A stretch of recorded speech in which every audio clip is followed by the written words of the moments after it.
les va? Muy bienvenidos a una nueva edición de Ecoagenda. Mi nombre es Lourdes López y vamos a estar hablando, como siempre, de actividades ambientales, de diferentes proyectos.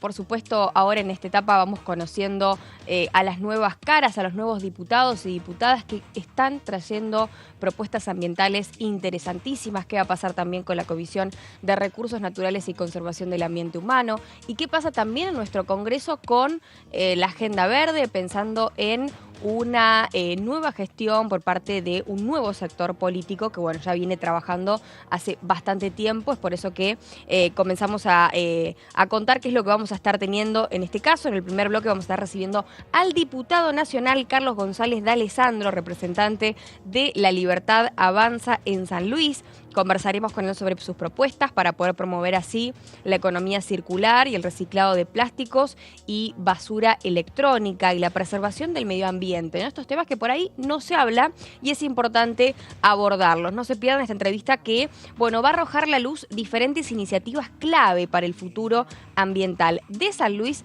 y Argentina.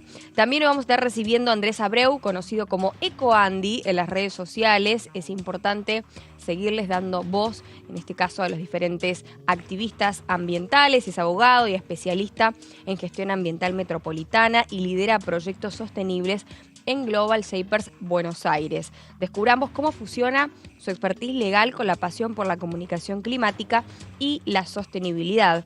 No te pierdas las ideas inspiradoras de EcoAndy en nuestra entrevista en un ratito nada más. Y en el último segmento de Ecoagenda nos acompañará una destacada experta en ciencias biológicas y ecología, la doctora Aide Pizarro, como investigadora y profesora en el Departamento de Ecología, Genética y Evolución de Exactas en la Universidad de Buenos Aires. La doctora Pizarro nos dará luz sobre los desafíos ambientales que enfrentan nuestros espacios de agua, sobre todo, y desde la influencia del glifosato hasta la crucial importancia de la conservación de humedales en Argentina.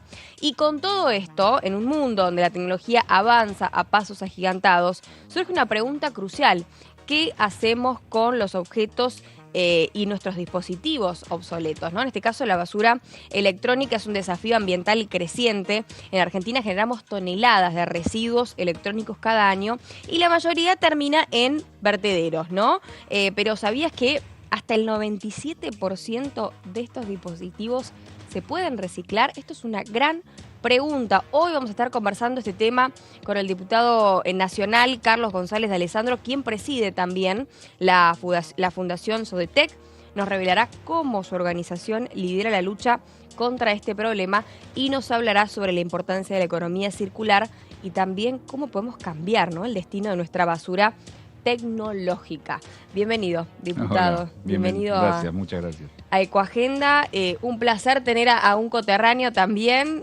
Los puntanos dominaremos. El mundo. El mundo. No manejamos el mundo porque todavía seguimos durmiendo la siesta, pero bueno, eso de a poquito acá me parece que se va a tener que... Bueno, pero tenemos un presidente previsional del Senado, sí, que es puntano también. ahora, muy bien. De a poco, lo vamos conquistando, de a poquito lo vamos conquistando. Bueno, a propósito de esto, hablamos de la basura circular, en este caso de la basura electrónica y cómo también se lleva este trabajo frente a la problemática de la obsolescencia programada. ¿Cómo visualiza la implementación, ¿no?, de diferentes políticas que fomentan la durabilidad de los productos tecnológicos y reduzcan la generación de residuos electrónicos en el futuro? Bueno, tenemos que entender que la obsolescencia programada no es algo nuevo, es algo que viene de muchos años, es más, del siglo anterior. Lo primero que ha sufrido obsolescencia programada fue las bombillas de luz.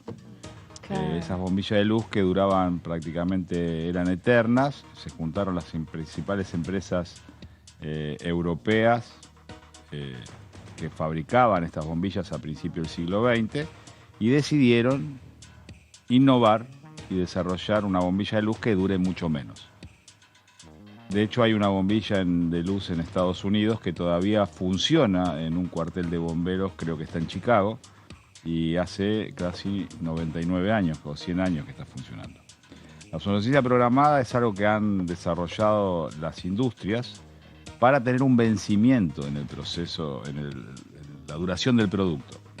lo cual se ha ido agudizando con el tiempo. Cuando yo era chico, yo nací en la década del 70, igual que nuestro presidente actual, y claro, comprábamos un par de zapatillas o comprábamos un jean y esa tela tenía una durabilidad mucho mayor que la que se puede prever hoy. Y pasaba lo mismo con los aparatos eléctricos. O sea, uno compraba una plancha y era una plancha para toda su vida. Y hoy tenemos la problemática de que por ahí una plancha dura mucho menos. ¿Por qué? Porque se ha trabajado muy fuertemente sobre el desarrollo de la obsolescencia programada para que ese producto que nosotros compramos pase a ser un RAES. ¿Qué es un RAES? Para explicarle a la población, es un residuo de aparatos eléctricos y electrónicos.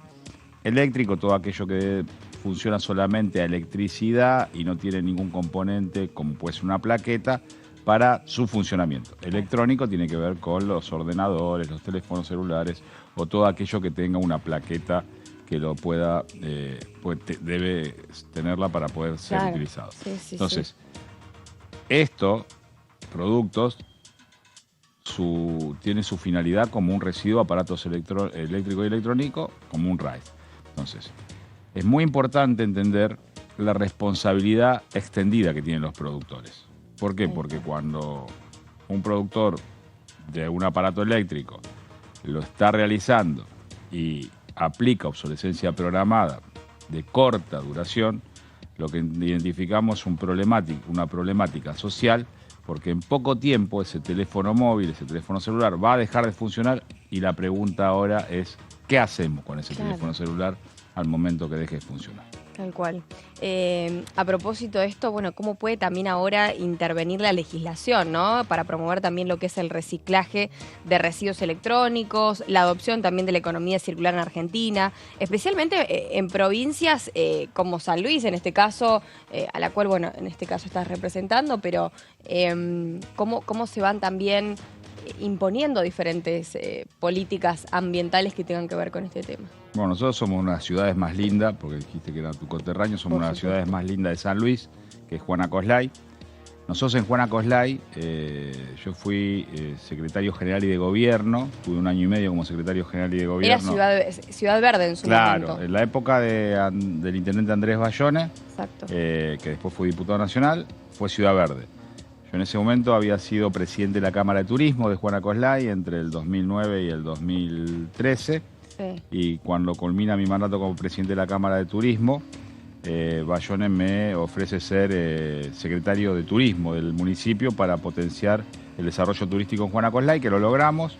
Insertamos la ciudad entre las 3 ciudades más importantes, venía Merlo, Potrero Funes, Juana Coslay, y trabajábamos mucho el concepto de Ciudad Verde. ¿Qué significa Ciudad Verde? Y Ciudad Verde, Juana Coslay tenía la mayor cantidad de árboles por habitante, teníamos la mayor cantidad de espacio verde por habitante, pero totalmente cuidado y prolijo. Nosotros con el intendente actual, mientras mi gestión como secretario general de gobierno, quise ir un paso más. Van a encontrar un video de hace muchísimos años en la página de la Fundación Sodetec, que es sodetec.org. Vayan buscando sodetec.org para ver también cuál es el trabajo. En YouTube o en YouTube Sodetec. Que era pasar del concepto de ciudad verde a ciudad azul. Bien. Era un paso más. No solamente quedarnos con el tema de la ecología, sino pasar al tema de un municipio cuidado por la economía circular, lo que tiene que ver con la contención de lo que sucede no solamente con los residuos de aparatos eléctricos y electrónicos, sino con todo el contexto en que podemos utilizar energías renovables, cómo podemos mejorar el sistema cloacal o de desecho afluente a través del desarrollo de nuevas tecnologías. Y a su vez también, perdón, ¿no? Empezar a concientizar a los vecinos de qué es lo que estaba pasando en ese momento, ¿no? De que a poco también... Exactamente, por eso el primer video que se hizo hace muchísimos años fue entre la Fundación Sodetec y el municipio de Juana Coslay. Y a partir de ahí surge la iniciativa de hacer la primera ordenanza municipal para evitar el enterramiento de la basura electrónica o los RAES. ¿Por qué? Porque entendemos que así como existieron distintas eras clasificadas por distintos productos, por ejemplo, la era del petróleo, la era del cobre, la era del bronce, la era de las energías, nosotros hoy podremos decir que dentro de los productos eléctricos y electrónicos estamos viviendo la era de la tabla periódica. porque dentro del cada producto, de cada teléfono móvil, de cada televisor, de cada ordenador, por lo menos tenemos entre 60 y 70 elementos de esta tabla periódica. Y como has dicho al principio del programa, de esos 70 elementos, la mayoría son recuperables.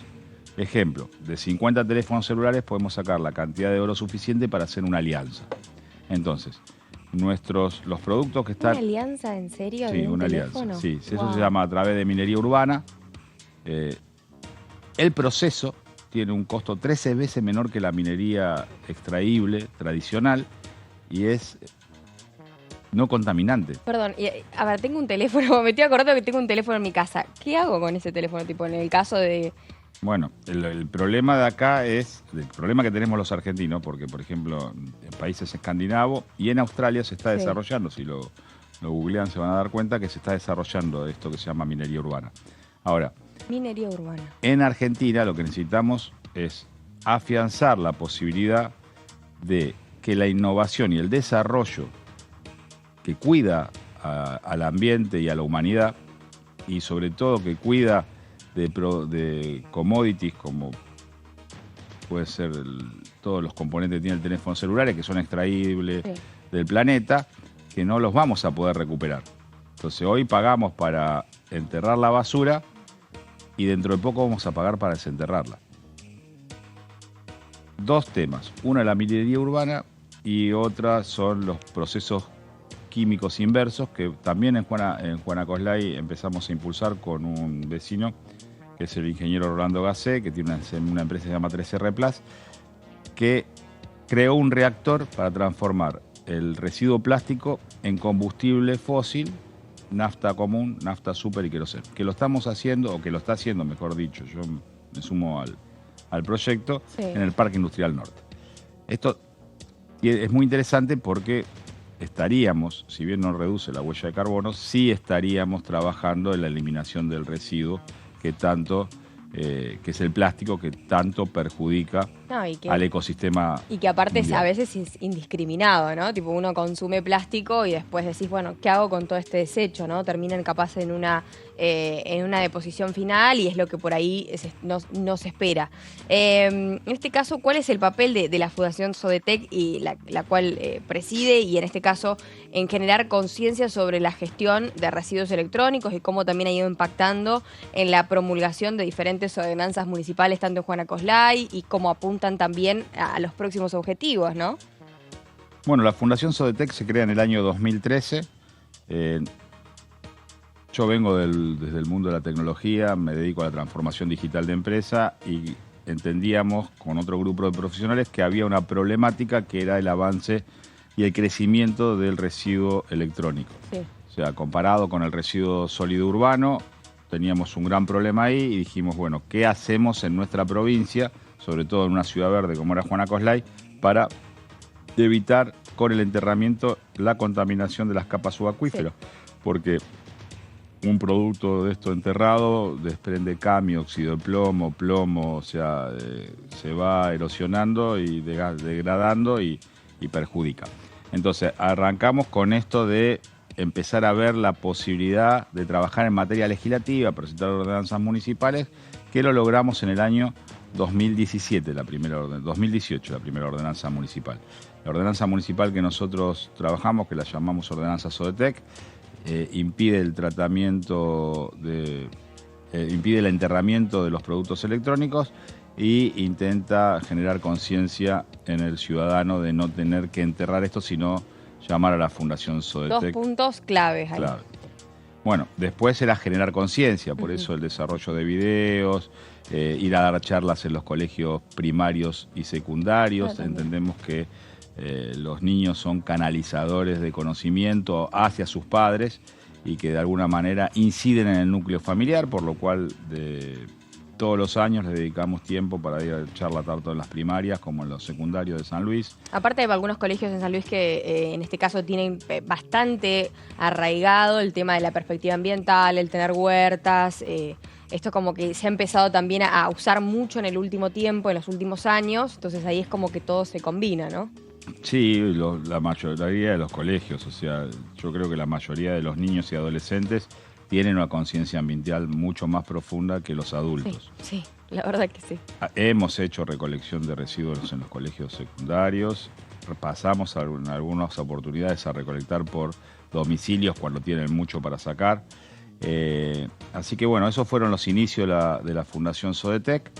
Después, en el 2017, alquilamos un galpón en el Parque Industrial Norte, donde ahí tratamos los residuos de aparatos eléctricos y electrónicos. Lo que hacemos es acopiar, ir acopiando para cuando ya tenemos bastante acopiado, podemos empezar a trabajar en el desarmado. ¿Qué hacemos de la Fundación Sodetec? La desarticulación, el desarmado del producto. Y después redistribuimos entre las industrias que verdaderamente trabajan en la industria del reciclado.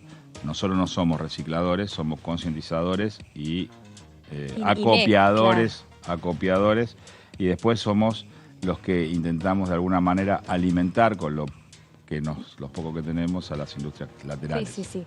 Y también nexos, ¿no? De alguna manera. Sí, somos de alguna manera porque hay que tener también esto del poder tener la conciencia, las herramientas y la legislación. Digo, son todos aristas que son importantes. Y en este caso, recién hablabas de los colegios, de cómo aborda la concientización y la implementación de estas prácticas sostenibles en las distintas comunidades, cómo fueron aceptados, los vecinos particularmente. No es porque sea de Juana Coslay, pero realmente había mucha aceptación y aparte es algo innovador, ¿no? Sí, lo que entendemos es que todos entendemos que esto es una casa común y que si nosotros no cuidamos nuestro planeta y no cuidamos nuestro ambiente, es muy difícil que las futuras generaciones vivan mejor de lo que vivimos nosotros. Sí. Cuando yo era chico, desde una canilla de agua, de ahí se tomaba el agua. Hoy tenemos que comprar grandes bidones de agua. Entonces, evitar el avance de esta problemática es uno de los objetivos de la Fundación Sodetec.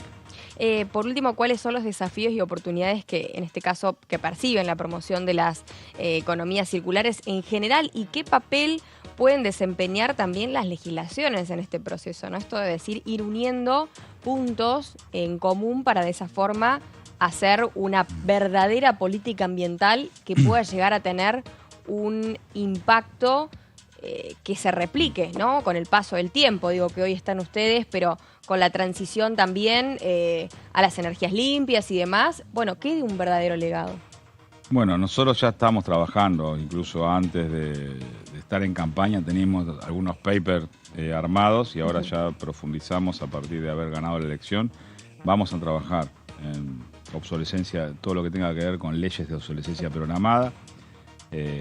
Vamos a trabajar con leyes que promuevan de alguna manera la economía circular. Entendemos que la persona que trabaja sobre la industria del reciclado, sobre la economía circular, que invierte en innovación y desarrollo, debe tener algún tipo de beneficio, porque yo siempre doy el mismo ejemplo. Una botella de agua mineral paga impuestos en distintos procesos, en la materia inicial o en el polímero. Después paga en la fabricación de la botella. Después, cuando vende el productor de la botella, se la vende a la marca de gaseosa o de agua mineral para que le ponga el líquido adentro, paga como envase. Después esa misma botella pasa a ser parte de un producto y paga como producto mayorista, medio y minorista y consumidor final. Toda la línea de impuestos, cargas sociales, impuestos a la ganancia, bienes personales, paga todos los tipos de impuestos. Ahora, nosotros nos tomamos la botella, la tiramos a la basura, viene una persona, la saca, la intenta reciclar, investiga, desarrolla una manera para minimizar el impacto que puede tener ese producto desechado o enterrado en los basureros de los municipios, y esa persona tiene que volver a pagar toda la línea de impuestos. Entonces creemos que de alguna manera hay que colaborar con las personas que trabajan en investigación, en desarrollo y en la búsqueda de soluciones para la problemática que causa la basura, plástica, electrónica, todo lo que tiene que ver con lo que no es degradable en el mundo actual, por lo cual estamos trabajando en eso también.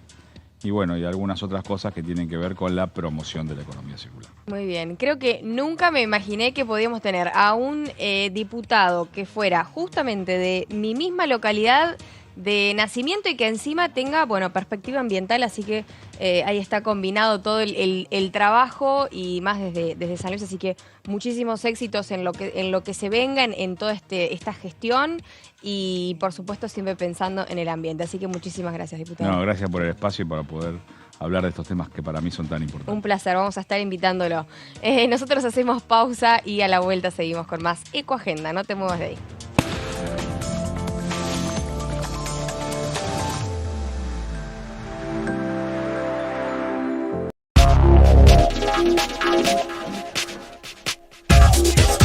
DTV es información, es diálogo, es análisis. DTV es federalismo, libertad de expresión, pluralidad de voces.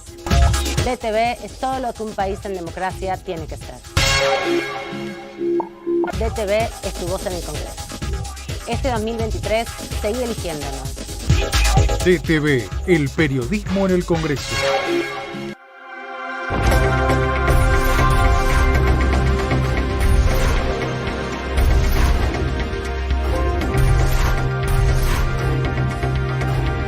Ellos son tu voz en la segunda edición. DTV, el periodismo en el Congreso.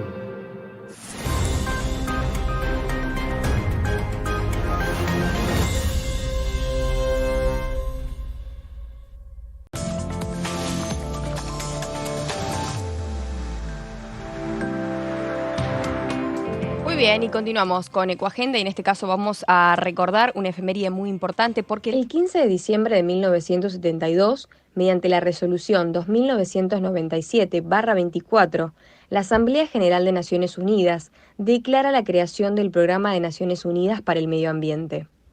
Es un órgano de la ONU que coordina sus actividades ambientales, ayudando a los países en desarrollo a aplicar políticas y prácticas ecológicamente racionales.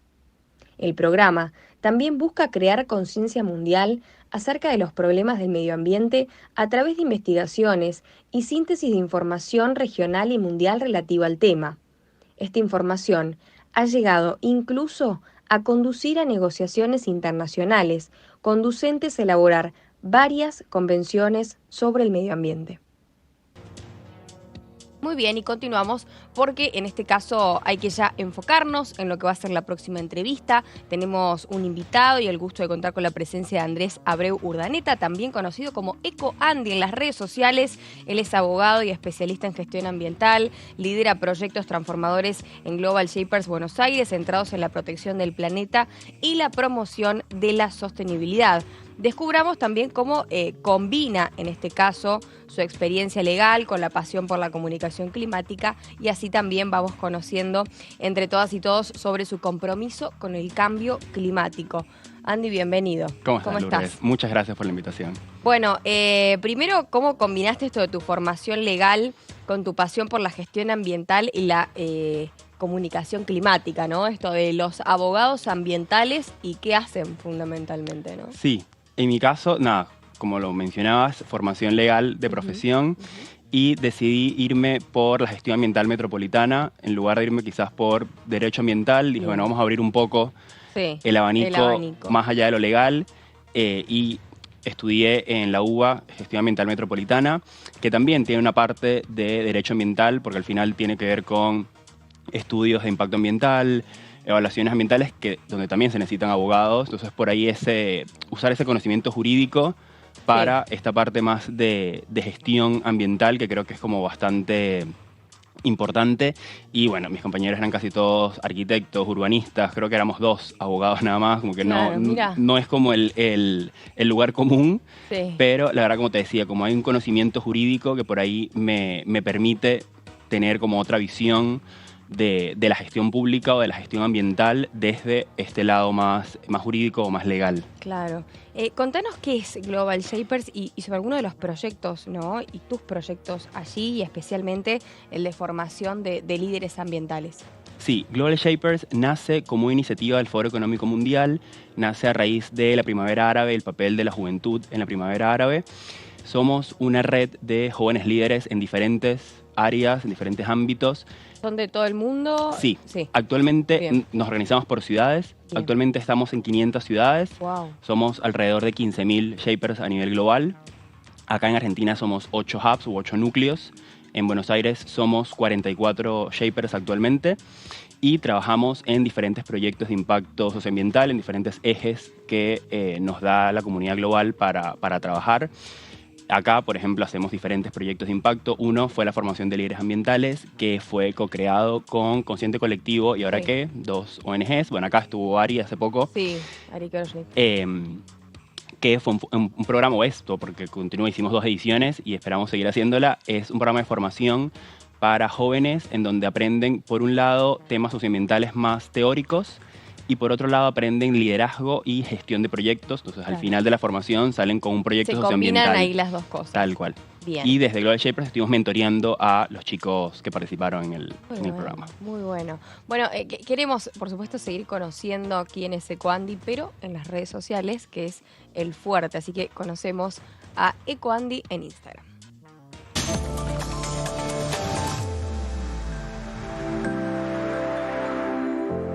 Uno de los metales clave en la transición energética podría estar relacionado con graves problemas sociales y ambientales. El cobalto es uno de los elementos más importantes en las baterías de los autos eléctricos. Actualmente, el mayor productor de cobalto es la República Democrática del Congo en África, que produce entre 60 y 70% del cobalto del mundo. En el Congo, una parte del cobalto se extrae de manera industrial como un subproducto de la minería de níquel y otra parte se extrae por vía artesanal. Esta última representa un 15% de la demanda mundial. Las pequeñas minas en donde operan estos mineros artesanales suelen ser peligrosas y contaminantes. El proceso de minería y refinado en el Congo está asociado con jornadas de trabajo abusivas, violencia y distintas enfermedades relacionadas con accidentes y con la exposición a químicos y gases tóxicos.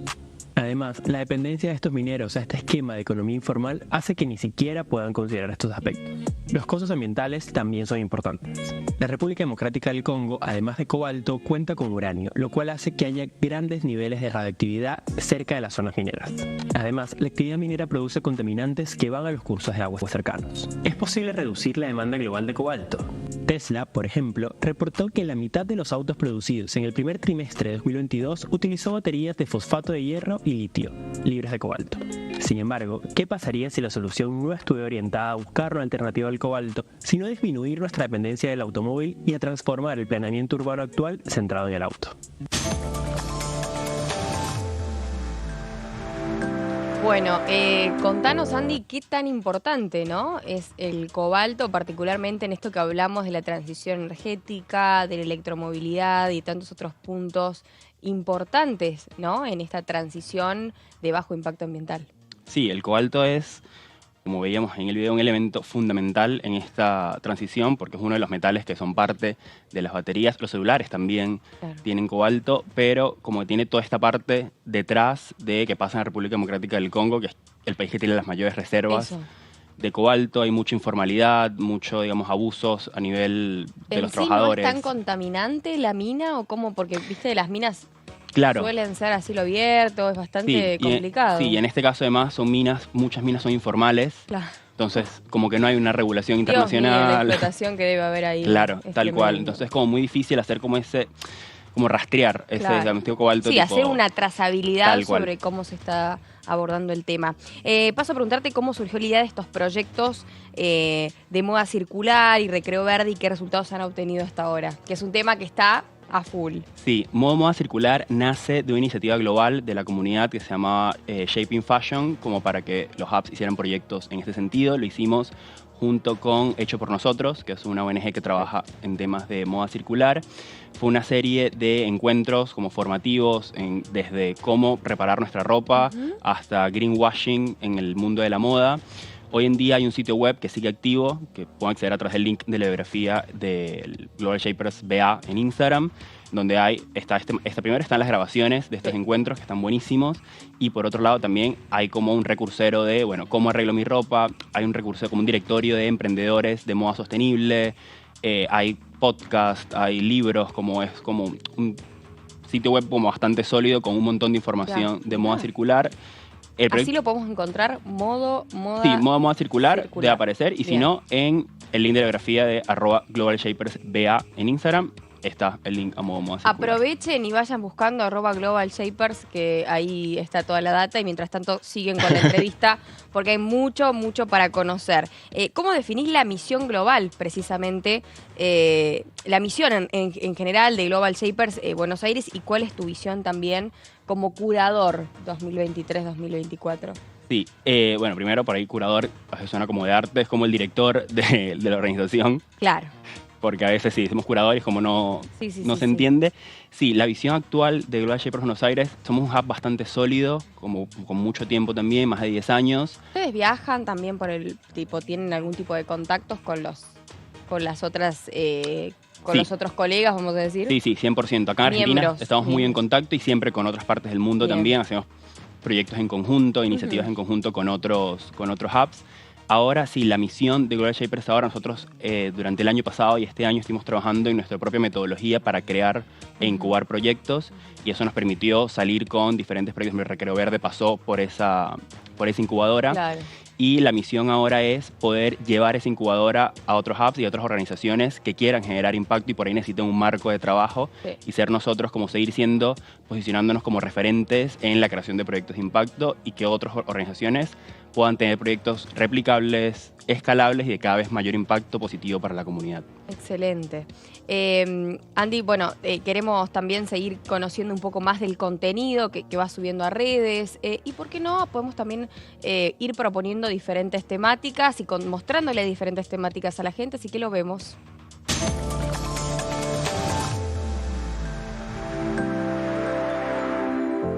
$20 minutos. Ese es el tiempo que en promedio usamos un sorbete de plástico. Sin embargo, puede permanecer en el medio ambiente entre 200 y 1000 años más. ¿Qué alternativas tenemos? Quédate viendo que hoy te cuento de una muy buena. De acuerdo con un estudio publicado por la Universidad de Guelph en Canadá, más del 50% de los plásticos producidos se eliminan después de tan solo un uso. Esto genera 150 millones de toneladas de basura plástica al año alrededor del mundo. Y los sorbetes plásticos representan el 7% de toda esta basura. Uno de los mayores problemas de los sorbetes plásticos es que al ser tan pequeños y livianos, muchas veces no se disponen de forma correcta y no llegan a reciclarse.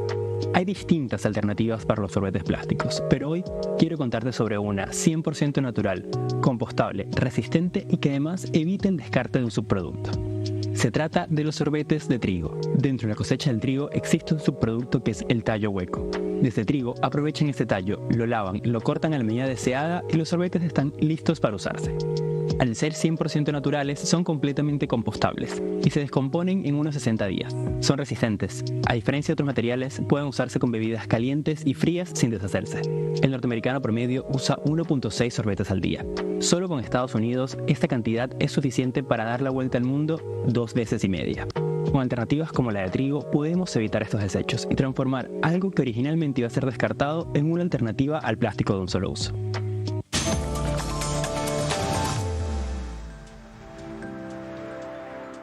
Bueno, seguimos, ¿no? En este caso, hablando de plásticos, lo hacíamos fuera de aire. Y como comunicador climático en Instagram, ¿cuál es tu enfoque, ¿no? Para ir sensibilizando también a la audiencia sobre el cambio climático y sobre la repercusión de los plásticos, de la separación de residuos. Vamos a hablar también de esto de la transición energética y tantas otras cosas que tienen que ver con el ambiente.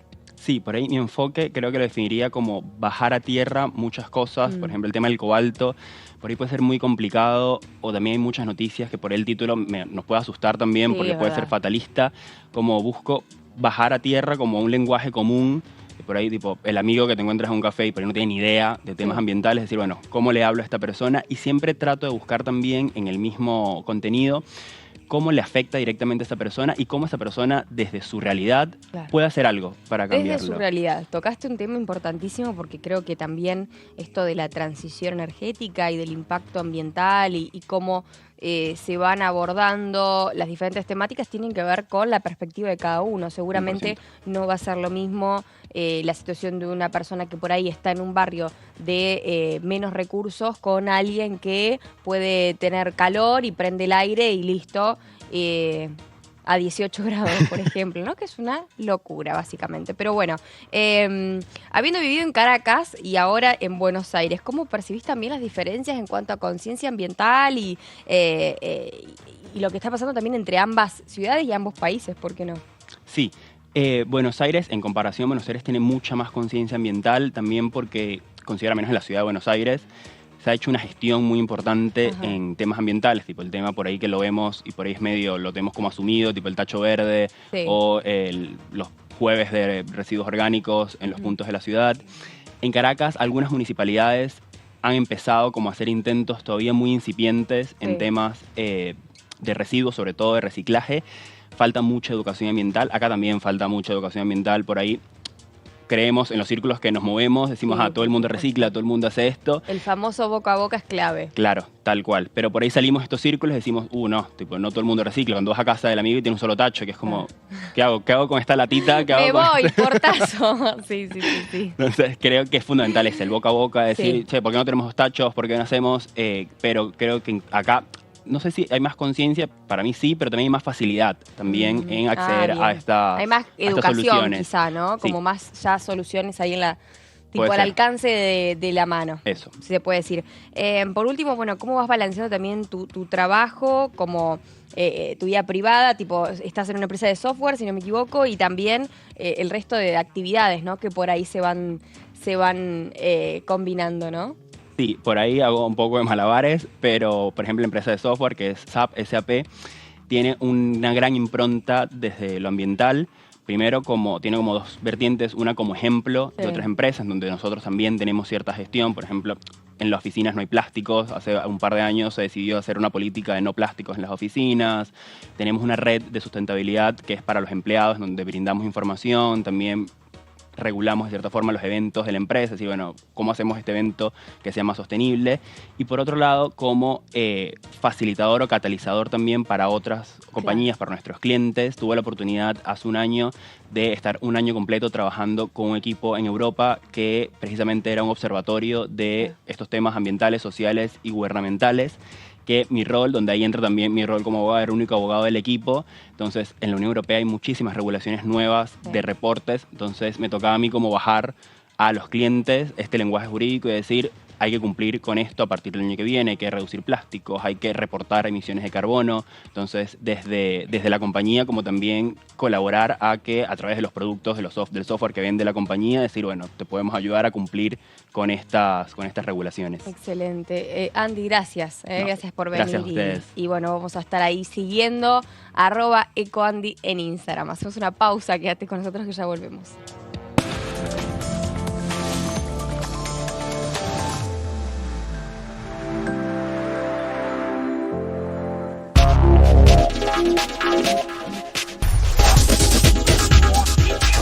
Mundo Villa, martes, 23 horas.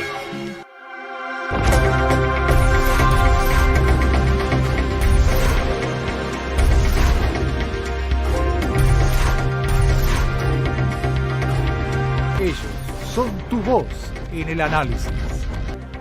DTV, el periodismo en el Congreso.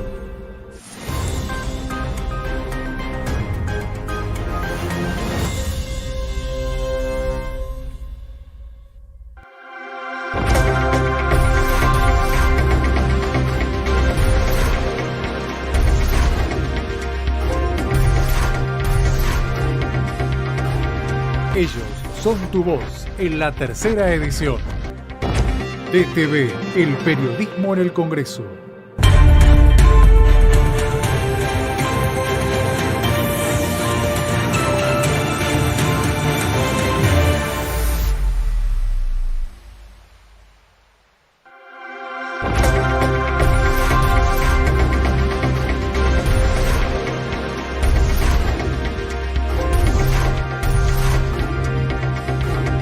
Ellos son tu voz en la primera edición. DTV, el periodismo en el Congreso.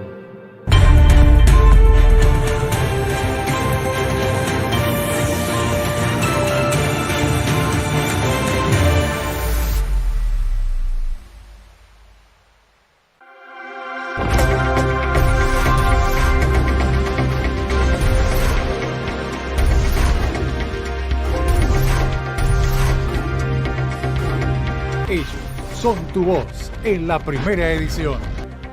DTV, el periodismo en el Congreso.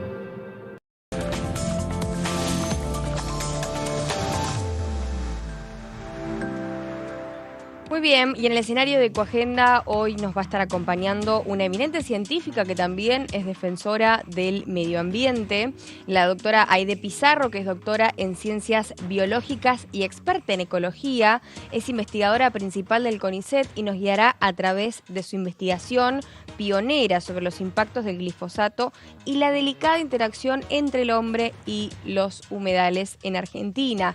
Ella es una voz influyente en la conservación ambiental y es por eso que le vamos a dar la bienvenida a la doctora Aide Pizarro a Ecoagenda. ¿Cómo va, doctora? Muchas gracias por estar del otro lado para hablar de estos temas que son tan importantes, ¿no? Precisamente las contaminaciones de los espacios de agua, ¿no? Que a la larga terminan siendo fundamentales para la vida humana y para el desarrollo de la actividad, ¿no? Sí, bueno, buenos días, gracias Lourdes por la presentación. Sí, por supuesto, el agua, no tenemos mucho que explicar la importancia del agua, porque si empezamos a analizar la historia de la civilización humana y el asentamiento de los pueblos y luego de las ciudades, siempre están vinculadas con el agua, porque obviamente necesitamos el agua para poder desarrollar nuestras actividades, para poder vivir, no solamente la especie humana, sino por supuesto todo el planeta.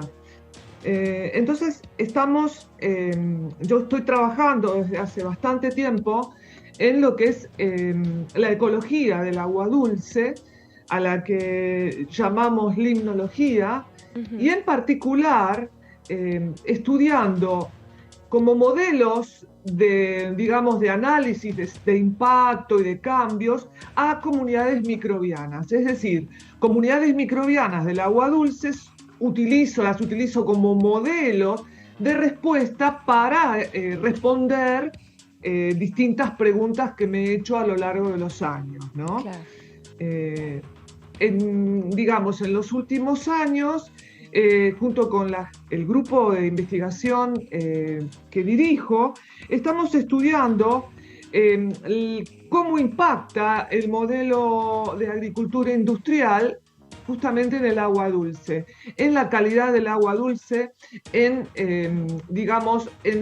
los cambios que tiene desde la estructura y desde el funcionamiento, que terminan repercutiendo en lo que nosotros llamamos contribuciones del agua dulce para la especie humana o servicios, muchas veces que se los llama servicios ecosistémicos. Necesitamos el agua para beber, necesitamos el agua para todas nuestras actividades, y entonces estamos trabajando en cómo la agricultura industrial, basada en agroquímicos, afecta, impacta, contamina el agua dulce. Eso es principalmente mi línea de trabajo, Lourdes. Muy bien, muy clara, ¿eh?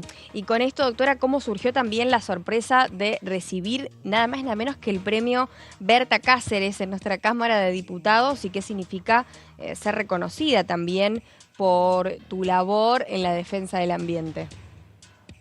Bueno, ese premio tiene un doble significado, ¿no? No solo es el reconocimiento de un trabajo académico, que es lo que tiene que ver estrictamente con mi profesión, sino también cómo ese trabajo fue de alguna forma extendido a la sociedad.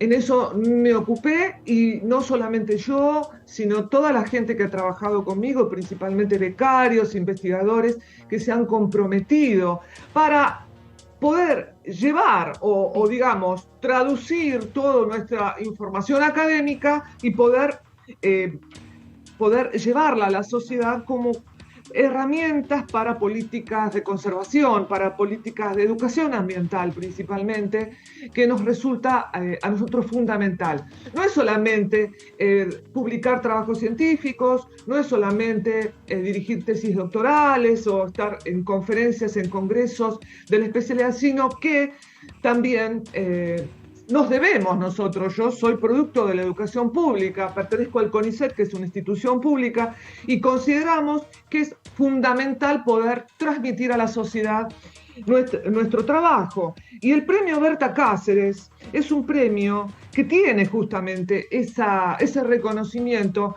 No se le da solamente digamos, a instancias académicas, sino que se le da principalmente a mujeres que trabajan en esta cuestión de la concientización y la lucha por el ambiente. Cuando hablamos de ambiente, es ambiente, el medio ambiente y la sociedad. Exacto. No podemos escindirlo. Por eso es enorme el gusto y el placer. Mujeres también cuidadoras de la tierra y del ambiente y de la sociedad, ¿no? Esto también es fundamental reiterarlos. ¿Cuáles son las principales preocupaciones respecto, cambiando de tema, al cultivo de trigo transgénico HB4 en Argentina, que se lo ha nombrado un montón, especialmente en relación con la toxicidad del glifosato de amonio y su aprobación en Brasil en marzo, ¿no?, de este año?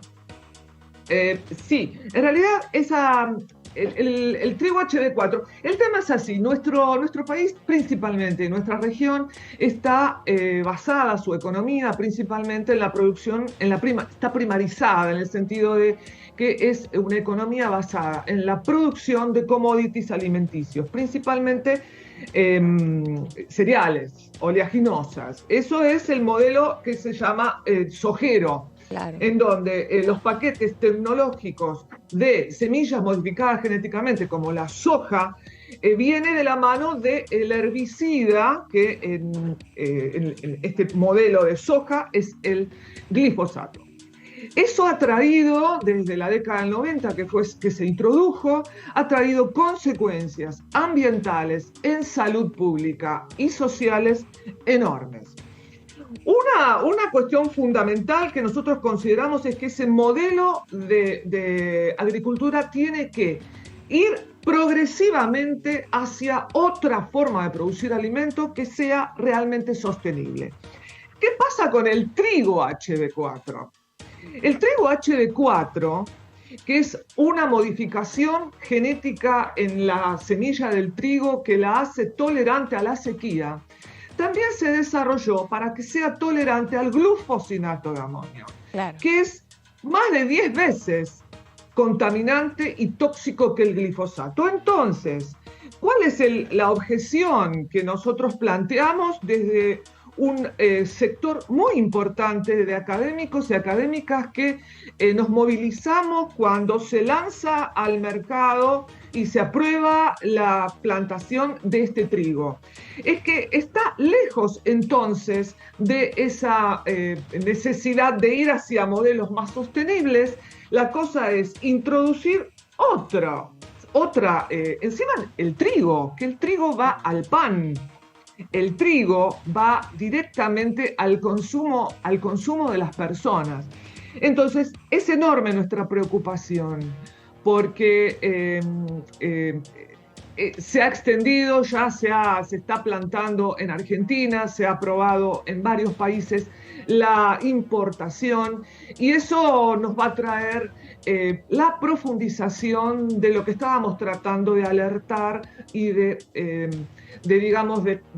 pedir que el Estado Nacional, tiene la obligación, el Estado, de proveer un ambiente sano, lejos está de ir hacia esa transformación que nosotros consideramos es necesaria y fundamental.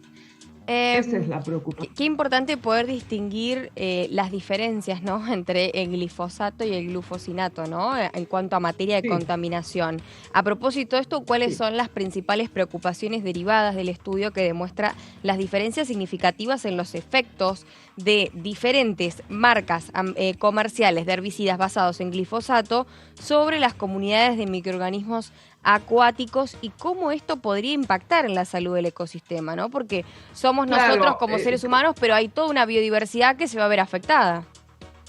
Sí, y la biodiversidad no es un tema menor.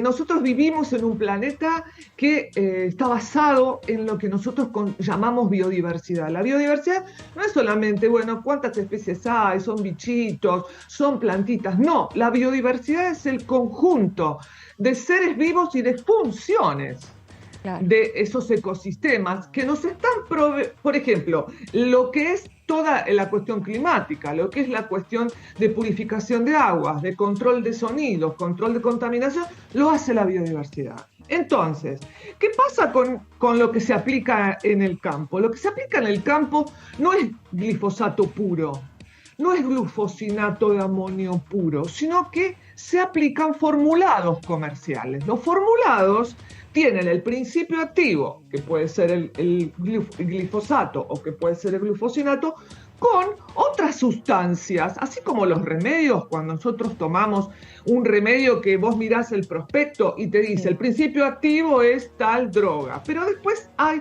otros componentes que tienen que ver con la fórmula de lo que vos te estás tomando. En esto es lo mismo, lo que se aplica en el campo es una mezcla del principio activo y detergentes, coadyuvantes, que tienen distintas funciones para mejorar la efectividad del principio activo.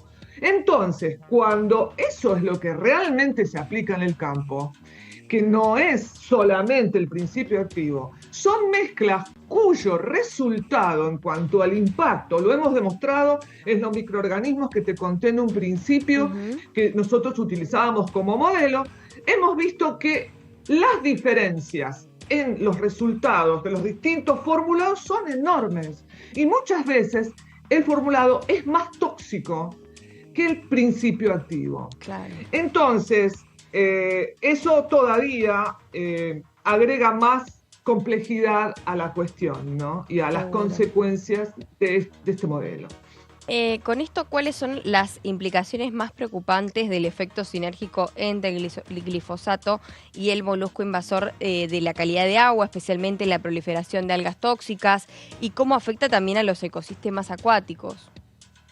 Claro, vos me estás preguntando algo interesante que tiene que ver con que lo que ocurre en el ambiente no es la contaminación por parte del glifosato solita, sino que esa contaminación está en un sistema que sufre consecuencias de cambio climático, sufre consecuencias de sobreexplotación de especies y sufre consecuencias de la llegada, por ejemplo, de especies que llamamos invasoras, que fueron a través de la comercialización, a través de lo que es la globalización.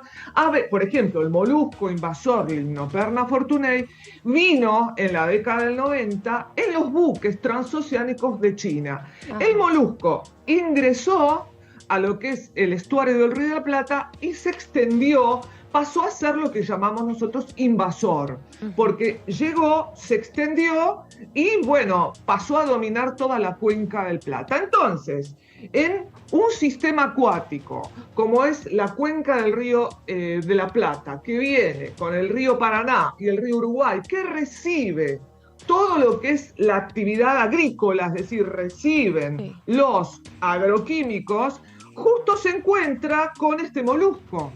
Que este molusco tiene una actividad impresionante, es un filtrador, es un verdadero ingeniero. Y hemos comprobado en laboratorio que cuando el molusco se encuentra con el glifosato, lo degrada rápidamente. Que bueno, salimos en los diarios, un molusco invasor logra degradar el glifosato. El tema que la degradación no es algo beneficioso para el agua dulce, porque lo que hace, el glifosato que tiene fósforo, el molusco lo que hace es generar más fósforo en el ambiente y ahí proliferan algas que llamamos cianobacterias, que no son algas, son cianobacterias y que muchas veces son tóxicas. Entonces, cuando se juntan dos agentes, el resultado final es sinérgico. Claro. Entonces eso todavía no son buenas noticias. Yo ya sé que no son buenas noticias, pero tenemos la obligación de informarlos. Para mí la educación... Se entiende perfecto. Se entiende perfecto, no es algo para premiar, sino que para alertarse. Y por último, frente a la revalorización de los humedales en Argentina, ¿cuáles son los principales beneficios ecológicos, sociales y económicos que brindan? Y también cómo influye, en este caso, la propuesta de ley de presupuestos mínimos, ¿no?, en su conservación. Exactamente. Bueno, Hablamos del agua dulce al principio. Los humedales en nuestro país tiene una gran cantidad de los mismos, son justamente fuente de agua dulce, lo que hacen también es atemperar el clima, proveen focos de biodiversidad enormes. Entonces, ¿en qué consiste poder generar una ley o poder analizar la necesidad, de hecho la tenemos, de una ley de presupuestos mínimos? Es para saber qué humedales tenemos, qué características tienen, y a la hora de poder realizar un manejo sostenible de los mismos, saber en cuáles se pueden realizar algunos desarrollos productivos y en cuáles no. Es fundamental contar con una ley que nos permita primero el ordenamiento de todos los humedales del país y luego poder clasificarlos en función de potenciales actividades productivas que hagan las sociedades. Es fundamental poder tener esa ley de presupuestos mínimos. Muy bien, muy bien. Bueno, doctora, agradecemos por supuesto toda la exposición, la explicación y bueno, en este caso hay que empezar a transmitir diferentes conocimientos para que también la sociedad pueda ser más consciente. Así que muchísimas gracias por la comunicación. Gracias, Lourdes, a vos y a todos por esta invitación. Muchísimas gracias. Un placer, como siempre. Igualmente. Bueno, ahí pasaba en este caso la doctora Aide Pizarro, quien es investigadora del CONICET, hablando en este caso sobre la contaminación del glifosato y del se me fue el nombre, ahí lo tenía acá anotado, es glufosinato de amonio. Sí, son nombres que, bueno, no son nada sencillos, pero sí que contaminan y mucho, y más con la contaminación de otros factores. Y como siempre, recordá que si cuidas la tierra nos cuidará. Hasta la próxima Ecoagenda. Chau, chau.